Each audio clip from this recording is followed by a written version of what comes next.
Hi, friends, and welcome to WCTV's Senior Spotlight Series, where we sit down with each of the 19 members of the Waynesburg University Department of Communication class of 2021. I'm one of those members, Jack Hillgrove. I have the good pleasure of interviewing one of our several December graduates, my good buddy Eddie Diorio. Ed, hard to believe that we're at this point. It feels like just yesterday that you and I were moving into Martin Hall together, rooming together freshman year, and you're a couple weeks from getting out of here for good. Yeah, I mean, the memories of coming into this very studio, and obviously this was before we had the nice pleasure of HD picture, but I remember guys like Brendan McCall and Sean Mead and Hugh O'Neill sitting right down where the camera can't see and auditioning for my first ever show on WCTV. And it went from there.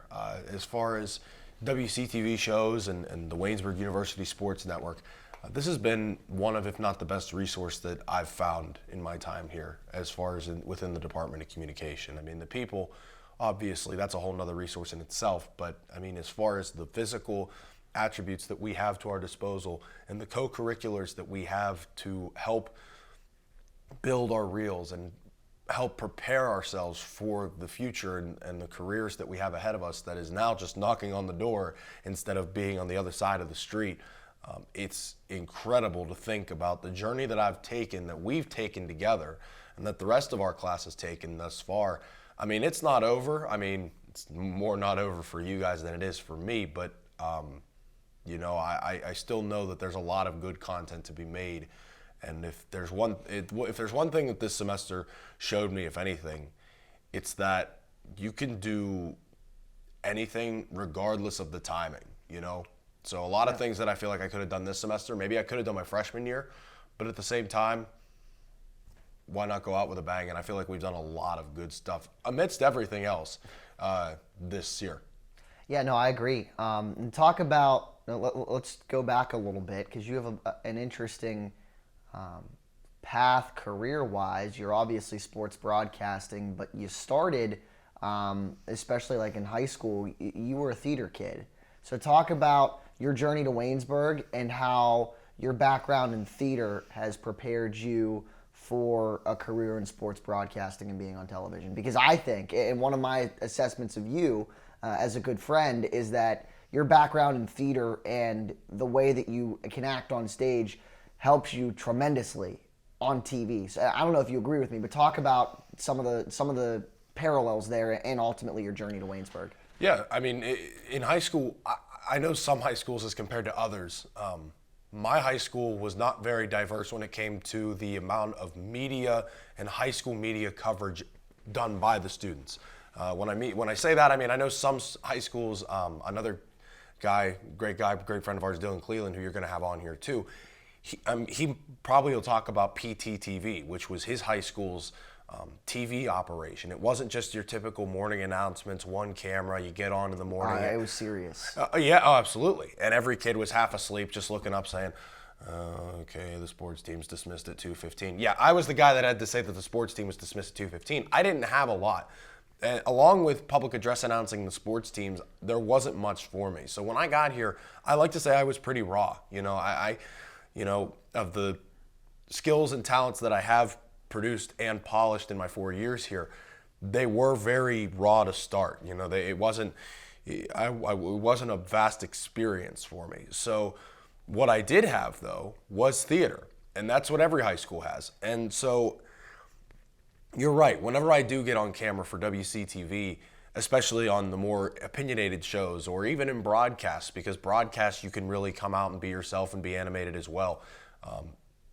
I find it easier. I find it more natural to not get into a heated discussion or get animated and be more entertaining because, well, obviously there's no script to this character that is Ed Diorio, but it's whenever I get the emotions about a certain topic, it's so much easier for them to just come out. Because when you're an actor and you portray a character, you try to relate that character to at least I do. You try to relate that character and portray it as Ed Diorio would. How does Ed Diorio relate to the Beast in Beauty and the Beast? What experiences has he done that could help him portray that character? So naturally, you bring those emotions out of yourself to help that character. But at the same time, whenever I get on camera and I'm just myself, those emotions can just come out the same way. I'm just not the Beast or Tevye or whoever. I'm me. And that's fine. And I think if there's one thing that television has taught me, it's how to separate myself from a script and a character, because that's all I ever really knew. Well, me and you have a lot in common. And one of the things we have in common is that the reason we're here is because of Lanny Fratteri. The guy has been the biggest influence as far as the Department of Communications concerned for a lot of students, including myself. So when it came time to make and think of a practicum project, I'd been thinking about it most of the summer, just because I knew this class was upcoming, and I wasn't really sure where I was going to go with it.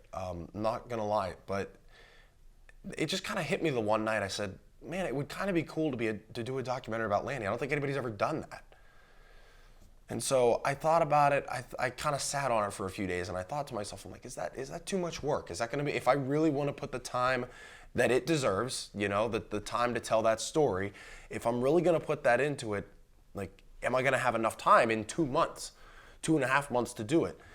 And I said, you know what? You thought of it for a reason, right? Like, that thought doesn't just come into your head. So I said, you know what? Let's at least explore the option and let's see if it's possible. So I got in contact with a guy by the name of Mr. Dan Lohman. Back when we were sophomores in Lanny's sports announcing class, we had to watch a documentary produced by Pikewood Sports, and one of the head producers of that documentary was Mr. Lohman. So I got Mr. Lohman's information off of Lanny, and I talked to him for about an hour.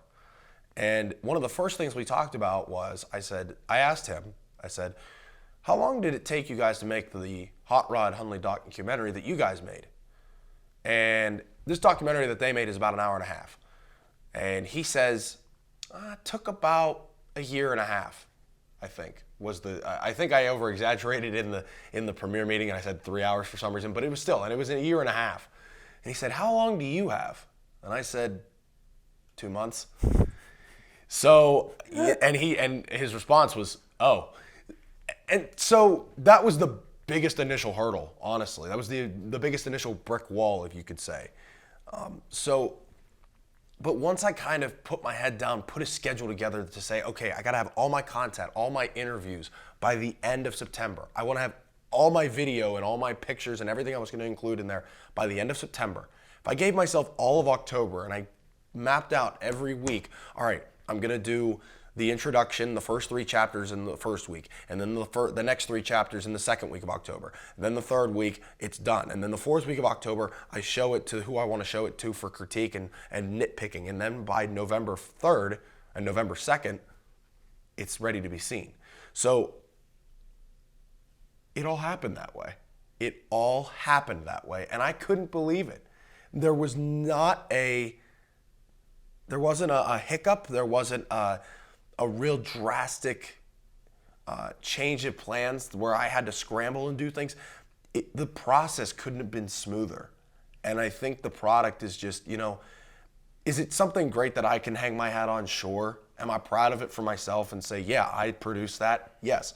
But at the same time, you said it's an honor to Lanny that I think is long, long, long overdue. And he deserves every bit of credit for both of us sitting at this desk, for Chris being behind that camera, for Riley, one of our producers back in the studio right now, for everybody. It's such he deserves all the credit in the world, and even that's not enough. And so I can't thank him enough personally, but if there's one way I was going to do it, it was going to be with this documentary.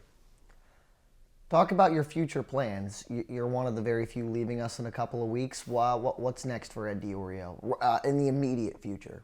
Well, the immediate future is I've been fortunate enough to, back in February, been hired by Intercom Communications, Intercom Radio, and so it started there with a job producing Pirate games from inside their studio. That was a pleasure all summer once that finally got going, but that was an extreme honor, and that's actually how Greg Brown, I was able to, I'm sure I couldn't have got it through Lanny, but myself, I was able to have him as a contact to include in that documentary. So that was really cool to kind of have that working relationship with a guy like him. It's like a local celebrity of that magnitude. But once that ended and the Pirate season was over, I was transferred on to the world's first radio station as a producer, KDKA AM 1020 radio, at least to start. Now we're on both the FM and the AM dial, so that's pretty cool. But I worked there 2 nights a week usually, and that's been a really neat experience. I mean, it's been a little, I don't know if I want to say a little hard, but it's been tricky at times to try to navigate schoolwork and say, oh, I got to go work 5 to 9, 5 to 10 tonight at the soundboard or in the newsroom. But having that experience while I'm here still was just a tremendous opportunity, at least for me, to get ahead. And then from there, I'm trying to keep that job as long as I can. I'm trying to keep my foot in that door because that's a heck of a door to start with, you know. Obviously, there's so many options out there. You know, I think one of the first things I learned from Lanny when I was at the sports announcing broadcasting camp was that the jobs are out there. You just got to go find them, you know?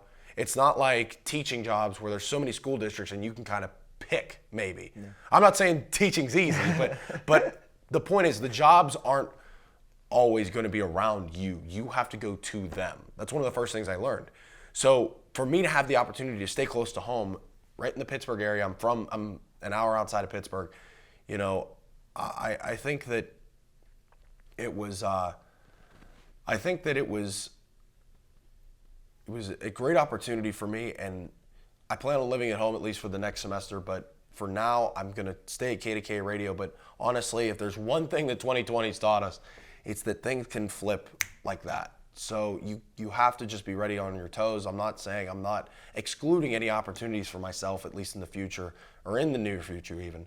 But all I can say is that I'm very, very fortunate to have the opportunity that I do right now to work alongside you in the same communications building, and some of the, I mean, you talk about local celebrities in Pittsburgh, people like Larry Richert, you know, Andrew Filipponi passes me on a daily basis. He doesn't know my name, but like, it's still cool to watch. It's still cool to be in that building. So that's a heck of a way to start a career for me. And I'm okay. I'm content where I'm at right now, but change will have to come eventually, but that'll be eventually.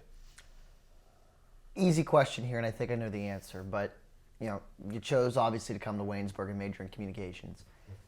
You're a couple of weeks, as I mentioned before, away from graduation, and you're about to walk out of these doors of Buell Hall and away with a degree. Are you happy? This is the last question. Are you happy you made the choice to come to Waynesburg? I'll be on record. It's the best decision I've ever made in my life. You know, it's every experience that I've had here in the department, outside the department, everything in between, from the friends I've made, from the people I've met. You know, this place is just, it's an incredible, I mean, it's not for everybody. You know, I've learned that. It's not for everybody. I've had friends come and go because this place isn't for everybody. But for the people that it is for, by gosh, does it do the right thing. It gives you friends for life. It gives you just a practical lifelong experience that'll prepare you for the future. And you know, I think that has to do with how small it is. But maybe that's why I'm a small school guy now. You know, I remember in my college search, I was looking forward to maybe going to a big school.